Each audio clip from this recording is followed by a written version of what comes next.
The atmosphere inside the palace had already been tense, but no one expected Charles to lose his composure the moment Princess Anne placed a confidential proposal in front of him. What happened next reportedly changed the entire conversation. Anne had brought forward a plan connected to Meghan, and this was not simply about a family visit. The proposal appeared to involve future appearances, access to senior royals, security, publicity, and even the possibility of returning to a more visible position around major royal events. Charles read the pages quietly. But when he reached the section involving his grandchildren, something changed. William noticed it immediately. His father's expression became heavier, and for a moment, the king seemed less like a monarch facing a political problem and more like a father struggling with an impossible family decision. And that was exactly the weakness Anne believed could make the situation dangerous. Before we go further, subscribe to Crown Aura Updates if you want more royal family stories and updates. The private meeting had been arranged to deal with questions surrounding Harry and Meghan's possible relationship with the monarchy. Charles still wanted peace. He still wanted a relationship with his son. And more importantly, he did not want to lose precious years with his grandchildren. That emotional connection made the decision incredibly difficult.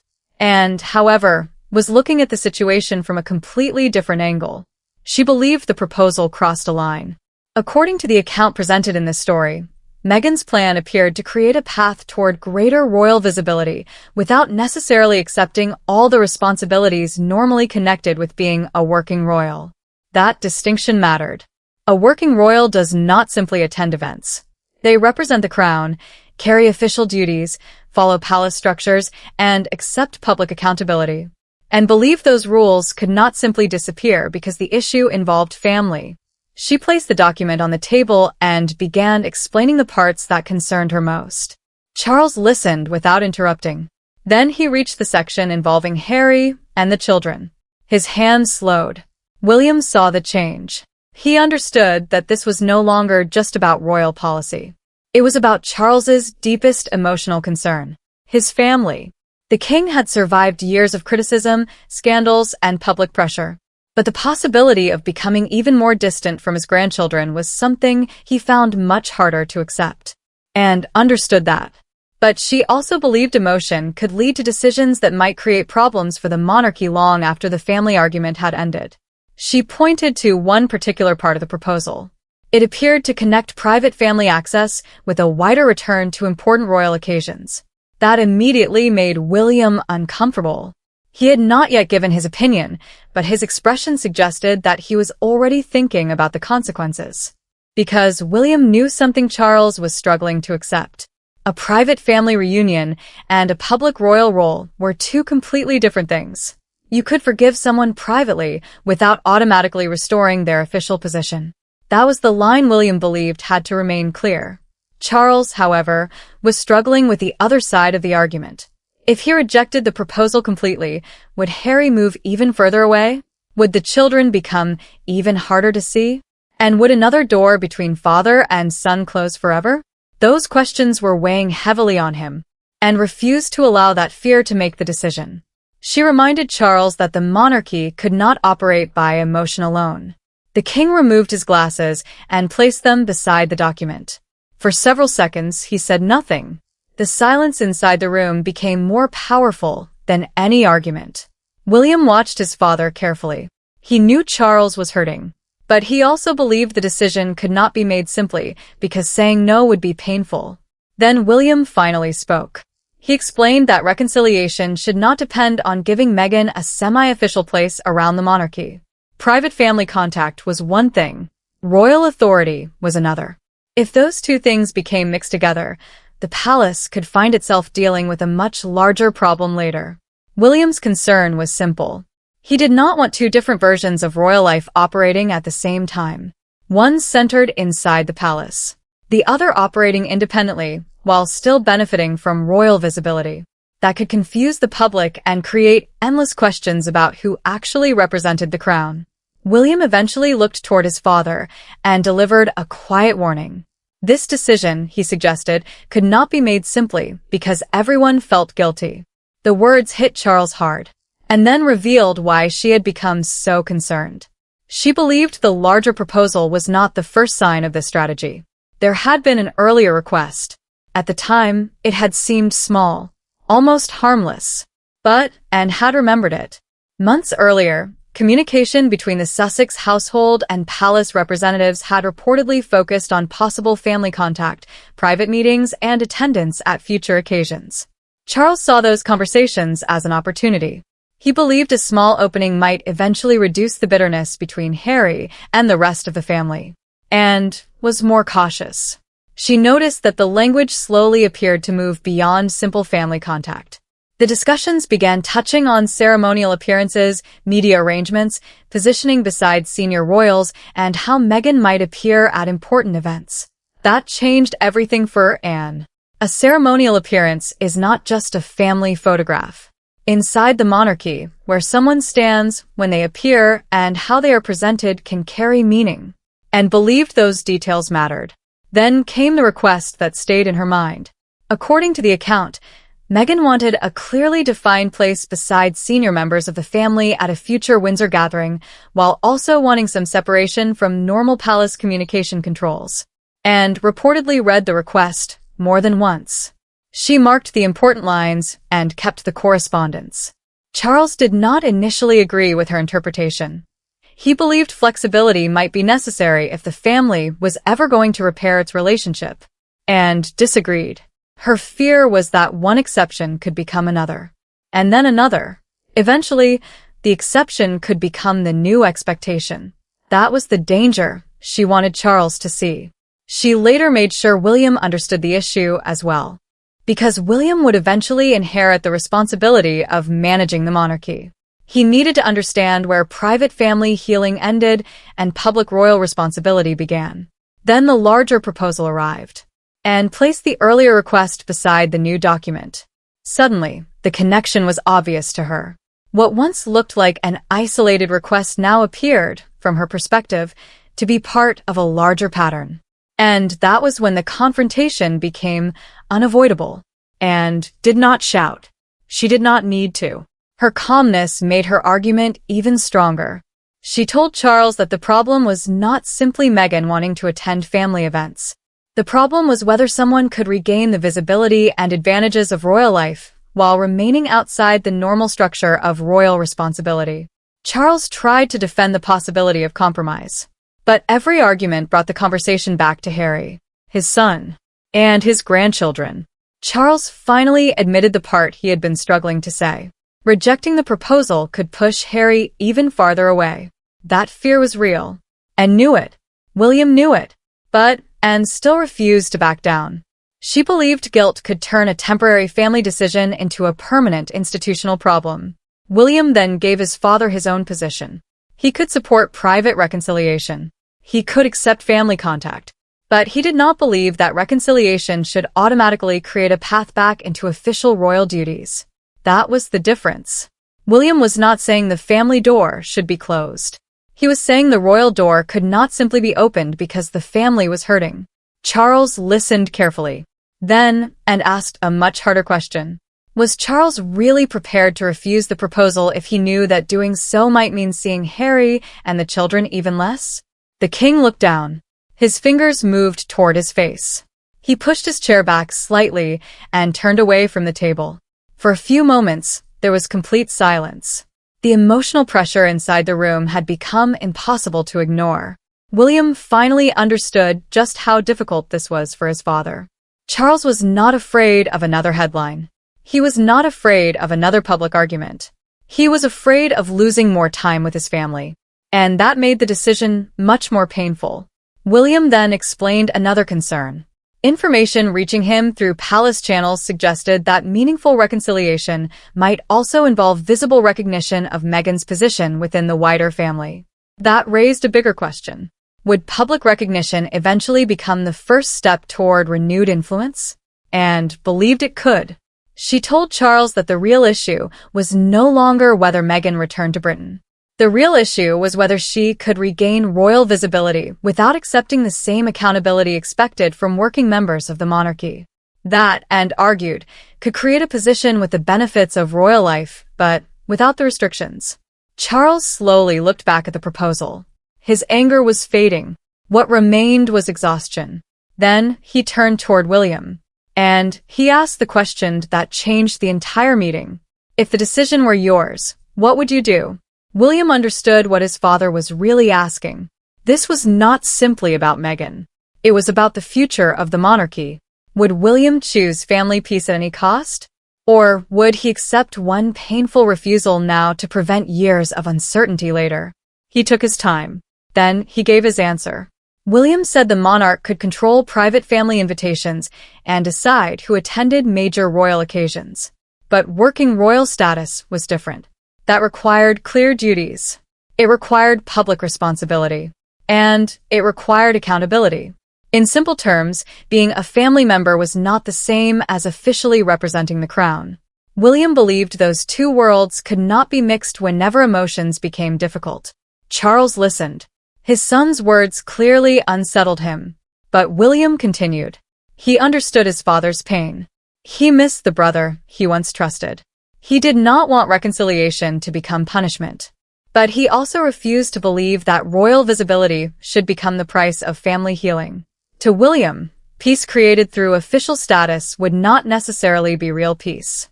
And agreed. She warned that informal exceptions rarely stayed informal. One important appearance could create expectations for another. Soon, those expectations could become difficult to reverse. And when the palace eventually tried to draw the line again, it could look like punishment. That was why Anne believed the boundary had to be established before the first major exception. William then proposed what he believed was the fairest solution. Charles could continue trying to rebuild his relationship with Harry, Meghan, and the children. Private reconciliation could continue. Family invitations could still happen. But there would be no automatic return to working royal duties. No guaranteed ceremonial position. No semi-official role based only on selective appearances. William pushed the proposal back across the table. His message was clear. A family invitation should never become a negotiation over royal authority. Charles felt the weight of those words. For a moment, he seemed to wonder whether his son had become too firm. But William was not angry. He was determined. He was drawing a boundary not against his family, but against the possibility of family pain being used to influence the institution he would one day inherit. And then added one final condition. Every future request should be clearly identified. Was it personal? Or was it connected to the crown? There could be no blurred language. No emotional bridge between private access and official position. Charles did not immediately approve the final response. He simply stared at the document. But the decision was beginning to take shape. The family door could remain open. The royal door would remain separate. And once that distinction was made, the consequences began. The palace response kept private family contact possible while refusing an automatic return to official duties or guaranteed ceremonial prominence. William and Anne supported the position. Future invitations would have to be considered separately. There would be no permanent arrangement that automatically applied every time. That mattered because one exception could quickly become an expectation. Charles knew that. And almost immediately, he began worrying about how Harry would interpret the decision. Would his son see it as protection of the monarchy? Or simply another rejection from his father? That was the part Charles feared most. The king had wanted to leave a path open. He did not want to close another door. But he also knew that every compromise created a new question. And Meghan reportedly viewed the response differently. From her perspective, family acceptance without meaningful public recognition could appear unequal. Harry was caught between both sides. He could see his wife's frustration, but he could also see that Charles had deliberately kept the private family door open. That made the situation harder to describe as a complete rejection. Then another question reportedly arrived. What would happen to the children? Would they be treated differently from their parents during future royal occasions? That question went directly to Charles's deepest fear. William immediately understood why his father became quiet, and had argued that family and institution needed to remain separate. But children made that separation incredibly painful. Charles reportedly placed the message aside. Then he made an unexpected decision. He asked everyone to leave except William. No advisors. No secretaries. No palace officials. No carefully prepared statement. For the first time that day, the king and the future king were simply father and son. Charles finally admitted what had been driving his position from the beginning. He was not frightened by political embarrassment. He could survive criticism. He could survive negative headlines. He could even survive another wave of public anger. What frightened him was losing more years with his grandchildren. Those years could never be recovered. William understood. But he reminded his father that family relationships and royal structures were not the same thing. One could heal without automatically changing the other. Then Charles admitted something even more painful. Guilt had made him consider concessions he might never have accepted from anyone else. He had convinced himself that flexibility might bring Harry closer. But every compromise had made the next decision harder. That was why Anne had challenged him. She was not trying to destroy the possibility of reconciliation. She was trying to stop Charles's emotional pain from becoming a permanent royal rule. William did not celebrate. Instead, he spoke about his own sadness. He still missed his brother. He still wished things had been different. But refusing to recreate the old working arrangement did not mean he had stopped caring about Harry. It meant he believed private forgiveness had to remain separate from public responsibility. Then William offered one final compromise. Charles could pursue reconciliation with Harry, Meghan, and the children as freely as he wanted. But no family breakthrough would automatically restore royal duties. Charles listened. And for the first time, that distinction seemed less like rejection. It felt like protection. The king reached across the table and briefly held his son's hand. The moment carried a simple truth. Being a father and being king had never felt further apart. Charles finally understood what Anne had been trying to prevent. Her confrontation had not been about punishment. It had been about stopping a temporary emotional decision from becoming a lasting precedent. The position was now clear.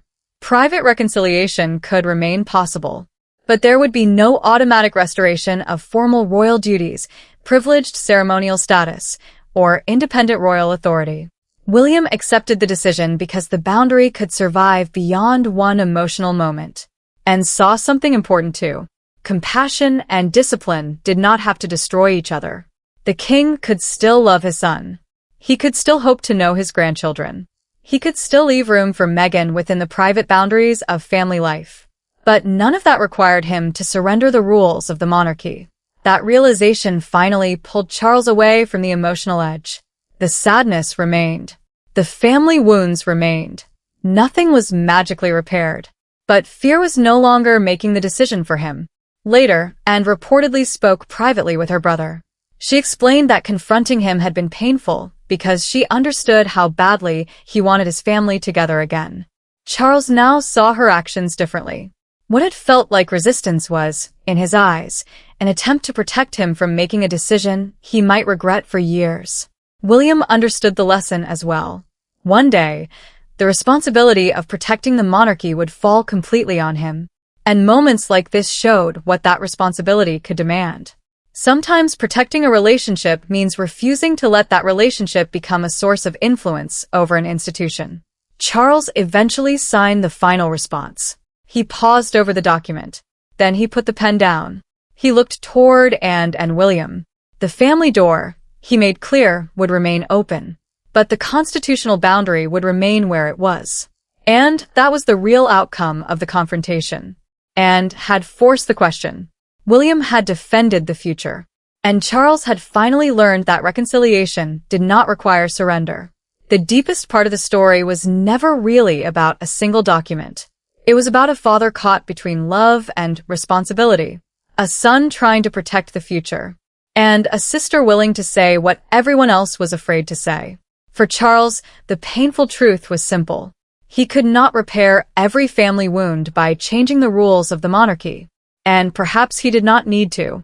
Because sometimes the strongest way to keep a family door open is to make sure the boundaries around it remain clear. The crisis may have ended behind closed doors. But the questions it raised were much bigger. Could Harry and Meghan rebuild a private relationship with Charles without reopening the old royal structure? Could William protect the monarchy without appearing to reject his brother?